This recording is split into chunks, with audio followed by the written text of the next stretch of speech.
ঠাকুর, মা ও স্বামীজির চরণে প্রণাম নিবেদন করে এই দিব্যত্রয়ী সকল ভক্তদের জন্য পাঠ করছি উদ্বোধন কার্যালয় থেকে প্রকাশিত শ্রী ম কথিত শ্রী শ্রী রামকৃষ্ণ কথামৃতর কিছু বিশেষ অংশ। আজ পাঠ করব শ্রীযুক্ত বিজয়কৃষ্ণ গোস্বামী ও অন্যান্য ভক্তের প্রতি ঠাকুর শ্রীরামকৃষ্ণের উপদেশ পর্বের চতুর্থ পরিচ্ছেদ কামিনী কাঞ্চন জন্য দাসত্ব এবং পঞ্চম পরিচ্ছেদ ঈশ্বরের আদেশ প্রাপ্ত হলে তবে ঠিক আচার্য। শ্রীরামকৃষ্ণ বিজয়ের প্রতি: আগে অত আসতে, এখন আসো না কেন? বিজয়: এখানে আসবার খুব ইচ্ছা, কিন্তু আমি স্বাধীন নই, ব্রাহ্ম সমাজের কাজ স্বীকার করেছি।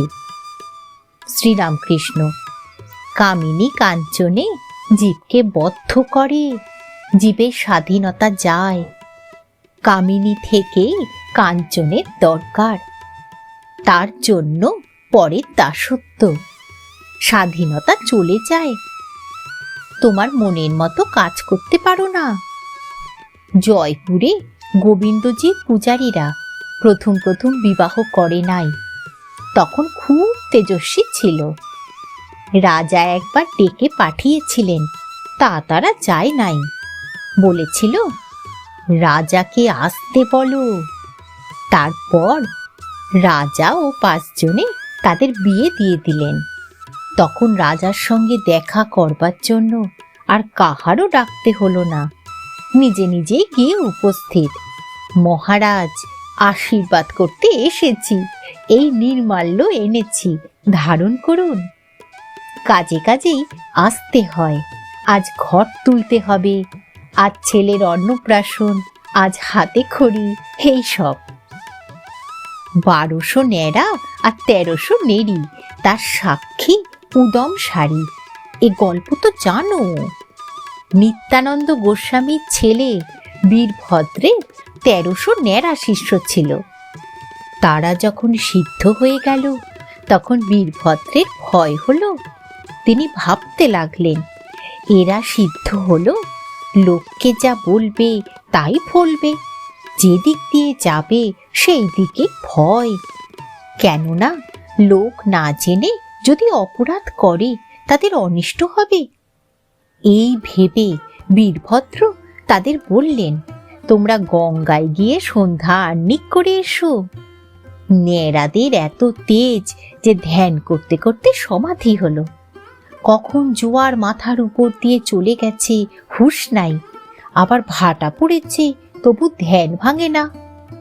1300-র মধ্যে 100 বুঝেছিল। বীরভদ্র কি বলবেন? গুরুর বাক্য লঙ্ঘন করতে নাই, তাই তারা সরে পড়ল, আর বীরভদ্রের সঙ্গে দেখা করলে না। বাকি 1200 দেখা করলে।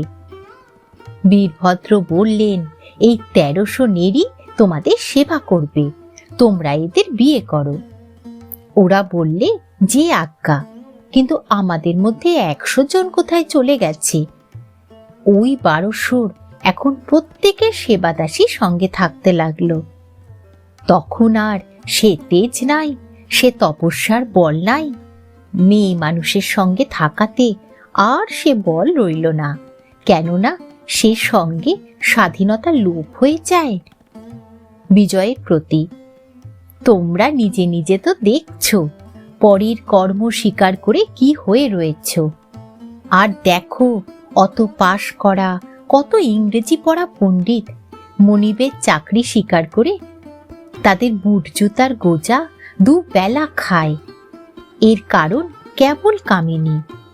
বিয়ে করে নদের হাট বসিয়ে আর হাট তোলবার জো নাই। তাই এত অপমানবোধ, অত দাসত্বের যন্ত্রণা। যদি একবার এইরূপ তীব্র বৈরাগ্য হয়ে ঈশ্বর লাভ হয়, তাহলে আর মেয়ে মানুষে আসক্তি থাকে না। ঘরে থাকলেও মেয়ে মানুষে আসক্তি থাকে না, তাদের ভয় থাকে না।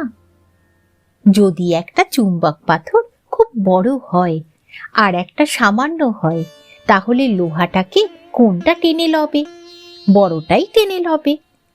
ঈশ্বর বড় চুম্বক পাথর, তার কাছে কামিনী ছোট চুম্বক পাথর। কামিনী কি করবে? একজন ভক্ত: মহাশয়, মেয়ে মানুষকে কি ঘৃণা করব? শ্রীরামকৃষ্ণ: যিনি ঈশ্বর লাভ করেছেন তিনি কামিনীকে আর অন্য চক্ষে দেখেন না যে ভয় হবে। তিনি ঠিক দেখেন যে মেয়েরা মা ব্রহ্মময়ীর অংশ, আর মা বলে তাই সকলকে পূজা করেন। বিজয়ের প্রতি: তুমি মাঝে মাঝে আসবে, তোমাকে দেখতে বড় ইচ্ছা করে। বিজয়: ব্রাহ্ম সমাজে কাজ করতে হয়, তাই সদা সর্বদা আসতে পারি না, সুবিধা হলে আসব। শ্রীরামকৃষ্ণ বিজয়ের প্রতি: দেখো, আচার্যের কাজ বড় কঠিন। ঈশ্বরের সাক্ষাৎ আদেশ ব্যতি রেখে লোক শিক্ষা দেওয়া যায় না। যদি আদেশ না পেয়ে উপদেশ দাও, লোকে শুনবে না। সে উপদেশের কোনো শক্তি নাই। আগে সাধন করে বা যে কোনো রূপে ঈশ্বর লাভ করতে হয়। তার আদেশ পেয়ে লেকচার দিতে হয়। ও দেশে একটি পুকুর আছে, নাম হালদার পুকুর। তার পাড়ে রোজ লোকে বাচ্ছে করে রাখত। সকালে যারা ঘাটে আসতো তারা তাদের গালাগালি দিয়ে খুব গোলমাল করত। গালাগালে কোনো কাজ হতো না, আবার তার পরদিন পাড়েতেই বাজছে। শেষে কোম্পানির চাপরাশি এসে নোটিশ টাঙিয়ে দিলে যে এখানে কেউ ওরূপ কাজ করতে পারবে না, যদি করে শাস্তি হবে। এই নোটিশের পর আর কেউ পাড়ে বাজছে করতো না।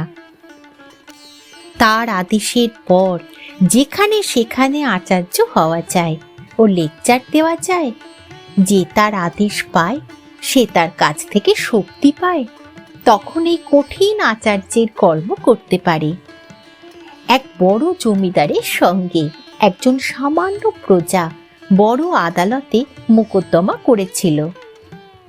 তখন লোকে বুঝেছিল যে ওই প্রজার পেছনে একজন বলবান লোক আছে, হয়তো আর একজন বড় জমিদার তার পেছন থেকে মোকদ্দমা চালাচ্ছে। মানুষ সামান্য জীব, ঈশ্বরের সাক্ষাৎ শক্তি না পেলে আচার্যের এমন কঠিন কাজ করতে পারে না। বিজয়: মহাশয়, ব্রাহ্ম সমাজে যে উপদেশাদি হয় তাতে কি লোকের পরিত্রাণ হয় না?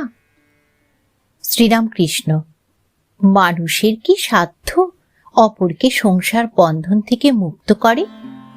যার এই ভুবনমোহিনী মায়া, তিনি সেই মায়া থেকে মুক্ত করতে পারেন। সচ্চিদানন্দ গুরু বই আর গতি নাই। যারা ঈশ্বর লাভ করে নাই, তার আদেশ পায় নাই, যারা ঈশ্বরের শক্তিতে শক্তিমান হয় নাই, তাদের কি সাধ্য জীবের ভব বন্ধন মোচন করে? আমি একদিন পঞ্চবটির কাজ দিয়ে ঝাউতলায় বাঁধছে যাচ্ছিলাম। শুনতে পেলুম যে একটা কোলা ব্যাঙ খুব ডাকছে। বোধ হলো সাপে ধরেছে। অনেকক্ষণ পরে যখন ফিরে আসছি, তখনও দেখি ব্যাঙটা খুব ডাকছে। একবার উকি মেরে দেখলুম কি হয়েছে। দেখি একটা ঢোড়ায় ব্যাঙটাকে ধরেছে, ছাড়তেও পারছে না, গিলতেও পারছে না। ব্যাঙটার যন্ত্রণা ঘুচছে না। তখন ভাবলাম, ওরে, যদি জাত সাপে ধরতো, 3 ডাকের পর ব্যাঙটা চুপ হয়ে যেত। এই একটা ঢোড়ায় ধরেছে কিনা তাই সাপটারও যন্ত্রণা, ব্যাঙটারও যন্ত্রণা। যদি সদ্গুরু হয়, জীবের অহংকার 3 ডাকে ঘুচে। গুরু কাঁচা হলে গুরুরও যন্ত্রণা, শিষ্যেরও যন্ত্রণা। শিষ্যের অহংকার আর ঘুচে না, সংসার বন্ধন আর কাটে না। কাঁচা গুরুর পাল্লায় পড়লে শিষ্য মুক্ত হয় না। ঠাকুর, মা ও স্বামীজির চরণে প্রণাম নিবেদন করে শেষ করছি আজকের পাঠ।